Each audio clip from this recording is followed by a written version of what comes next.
So these safety tips are all things that can really be done in your third trimester when you're nearing the end and you're kind of like just twiddling your thumbs waiting for this baby to arrive. There are some very important things that you can do to make sure that your home is safe, your sleeping environment for your baby is going to be safe, your car is safe, things like that. So not only do you need to make sure that your home and your environment is ready for your baby, but you need to be ready as well.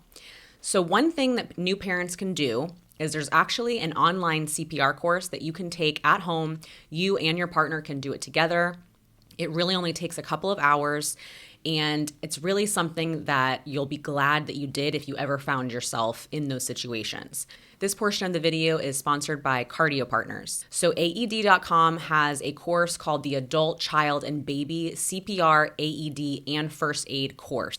And the reason this course is amazing is because not only could you be prepared to be a first responder for adults, which is great to know, everyone should know how to be a first responder for adults, but it's going to teach you specifically what you need to know as far as CPR and first aid for children and babies. Because a lot of people don't know this, but steps that you take in a cardiac or choking emergency for an adult are actually quite different than what you would do for a child or baby. So it is very important for people to be prepared knowing the differences between adult and pediatric CPR and first aid.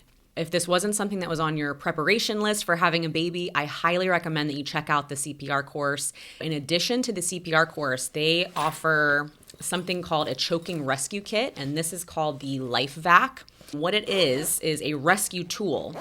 If the terrible situation happens where you find that your child is choking and you have followed the steps of that rescue or that choking first aid that you would already know because you took the course, after that, if those steps have been unsuccessful, the LifeVac tool can be a life-saving measure that you can take. It comes with 2 different sizes of masks, so you would choose the pediatric one if this was for your child. It connects super easy. The kit has the instructions, so if you have a caretaker at home that isn't trained, but they can still reference this instruction list, and that's super helpful to have in there. Or for yourself, if you find that you're panicked in the moment, you can look at the instructions. And basically this seals against the child's face. You press down and the suction would dislodge if there was an object blocking your child's airway. So in addition to preparing yourself and your partner to know what to do, to know how to initiate CPR or choking first aid for your baby, there are definitely some other things on the safety checklist that you would want to make sure are ready to go before you bring home your newborn. The first one would be just preparing the sleeping environment. Newborns sleep a whole lot when they first come home, up to like 18 hours a day. So you want to make sure that where you're putting your baby down to sleep is going to be a safe space.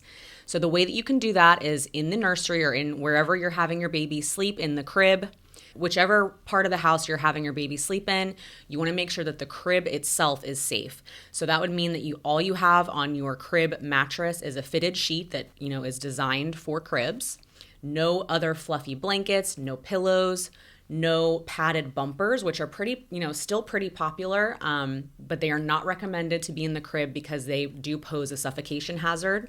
Nothing around the edge of the crib, no stuffed animals, even though they're cute. You can have them for decoration, but you don't actually want your baby to be sleeping with a stuffed animal because then that is, again, a suffocation risk. Also, in the sleep environment, temperature is a big thing for safety that a lot of parents don't know about. And actually, there's quite a few myths around newborn temperature. Most people, especially, some older generations, they would, of course, tell you that a newborn is freezing. You need to keep the baby warm, and you do need to keep your baby warm. But what you might not know is that overheating is a serious risk factor for SIDS, which is sudden infant death syndrome, and I've talked about this in other videos. So we want to avoid overheating your baby. They have very dysregulated temperatures, so you want to avoid heavy layers. You want to avoid a room that is super warm. The ideal sleeping temperature is between 68 and 72 degrees Fahrenheit. Having a ceiling fan in your nursery or wherever the baby's sleeping is actually very helpful as well. A ceiling fan helps to circulate the air in the room, which is also actually proven to help to prevent SIDS. Also included in the sleep safety checklist would be even if you're not planning to offer a pacifier regularly, a pacifier is also proven to help reduce the risk of SIDS. So it might be something that you'd want to have in the baby's sleep area just in case. Another thing that's become very popular for infant sleep is using a white noise machine. I think these are great. They help to simulate the noises that the baby was hearing while inside mom. So newborns tend to do really well with that kind of ambient white noise in their sleep environment. But a lot of people don't know this, but you do not want to keep your white noise machine close to the baby's head. In our minds, we think, let's get the noise right there so they can hear it. But actually, this can pose a risk for hearing loss. So you would want to make sure that wherever you're keeping your white noise machine is at least 6 feet from your baby. So what I tell parents to do is keep it closer to the door, because that's going to help to drown out noise coming from the outside the door. So do not keep your white noise next to your baby's head. Some other things that you can have in your home to prepare for your newborn. If fever is considered an emergency in a newborn under the age of 3 months, so you do need to know if your baby is experiencing a fever.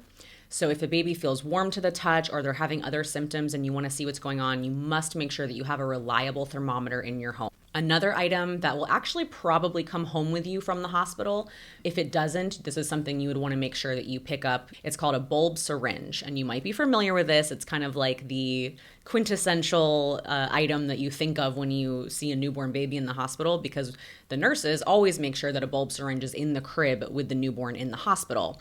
And that's a practice you might want to continue at least for the first couple of weeks while you're at home with your newborn. And I'll tell you why. A bulb syringe is basically a quick suction device.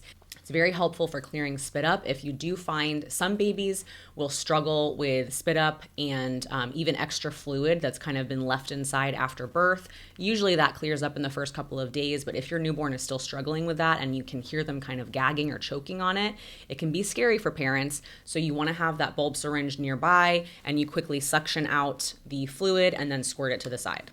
Just something you want to have on hand. And lastly, the way that you're bringing your baby home is going to be in a car seat. So you need to make sure that your car seat is safe. The best way to do this is to make sure that it is installed correctly and that you know how to operate the car seat itself once you have baby inside. This part can be pretty overwhelming for parents. The first thing you want to do is check with your hospital, because most hospitals do have certified car seat technicians on staff, and they will actually help you to make sure that your car seat is installed correctly before you go home with your newborn from the hospital. If your hospital does not have someone like that available, you would want to call your local fire department or just do a quick Google search for your area to find a car seat technician that can come out to your home and make sure that your car seat is installed correctly. Or you can go to them. That will make sure that your car seat is installed correctly and up to safety standards. Another thing is just making sure, like I said, that you know how to operate the car seat. So making sure that you understand where the straps should be. They should be at nipple level on your baby. Making sure that you understand how to tighten the straps and loosen the straps. Another thing is make sure that you do not add or take away anything from your car seat from the way that it was given to you from the manufacturer or the way that you bought it. We don't want to add any like positioners, pillows, anything like that, because those decrease, not only are those a suffocation risk for your baby, they decrease the safety of your car seat. Another thing going on along the same lines as the car seat covers are a very popular thing right now. I've used them with my own babies. I understand how great they are because they, kind of like a safe little dark area to put your newborn. But you do not want to keep the car seat cover on your car seat while you're driving around, because car seat covers, especially if you live in a warmer climate, like I live in Florida, it's a little scary how hot it can get inside of a car seat cover. So it does kind of like trap heat inside and create a greenhouse effect. You do not want to leave the car seat cover on your baby for long periods of time. You don't want to leave them in the back seat driving around with the car seat cover.